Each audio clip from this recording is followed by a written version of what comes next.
I am very much looking forward to my visit to both Belgrade and Pristina.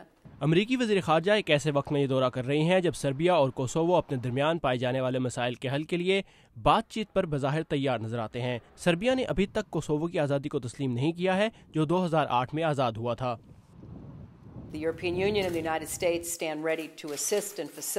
امریکہ اور یورپی union ان ممالک کی مدد کرنے اور انہیں ایک معاہدے پر راضی کرنے کے لیے تیار ہیں، لیکن آخر میں یہ ان ممالک کے سربراہوں اور لوگوں پر منحصر ہے کہ وہ اپنے مستقبل کے لیے کیا فیصلہ کرتے ہیں۔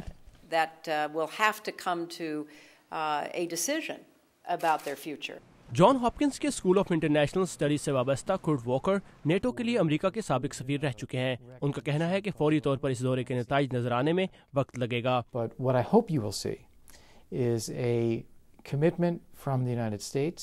لیکن مجھے امید ہے کہ ہم امریکہ اور یورپ کے ساتھ ساتھ کوسوو اور سربیا کے سربراہوں کی طرف سے بھی ان مسائل کے حل کے لیے، لوگوں کی اور معیشت کی بہتری کے لیے ذمہ دارانہ اقدام دیکھیں گے۔ So that people are better off to work towards European integration, to solve practical problems. کرٹ Walker کا کہنا ہے کہ انہیں امید ہے کہ سیکرٹری کلنٹن کا یہ دورہ خطے کے مسائل کے حل کے لیے کی جانے والی کوششوں کو قوت بخشے گا۔ فرینک وزنر 2007 میں سربیا اور کوسوو کے درمیان ہونے والی بات چیت کے دوران امریکی نمائندے تھے۔ ان کا کہنا ہے کہ یہ دورہ بہت اہم ہے اور سیکرٹری کلنٹن کو کوسوو کی سیاسی جماعتوں سے سربیا کے حوالے سے بات کرنی چاہیے، خاص طور پر ان حالات میں جب کوسوو کے صدر استعفیٰ دے چکے ہیں اور اگلے سال کے شروع میں وہاں انتخابات ہونے والے ہیں۔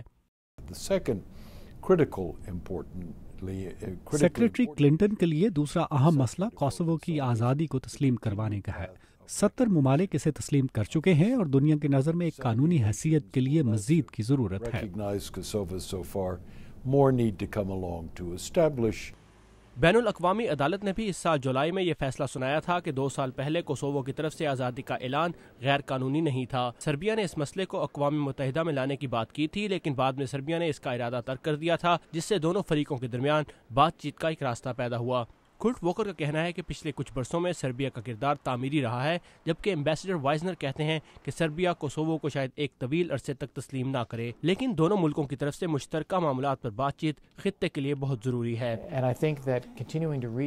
دونوں ملکوں کا مقصد یہی ہونا چاہیے جب وہ ملاقات کریں، اور امریکی کردار بھی یہ ہونا چاہیے کہ دونوں ملکوں کو ساتھ لے کر چلا جائے۔ اسٹیون مائرز واشنگٹن میں نیشنل ڈیفنس یونیورسٹی کے شعبہ پولیٹیکل سائنس سے وابستہ ہیں۔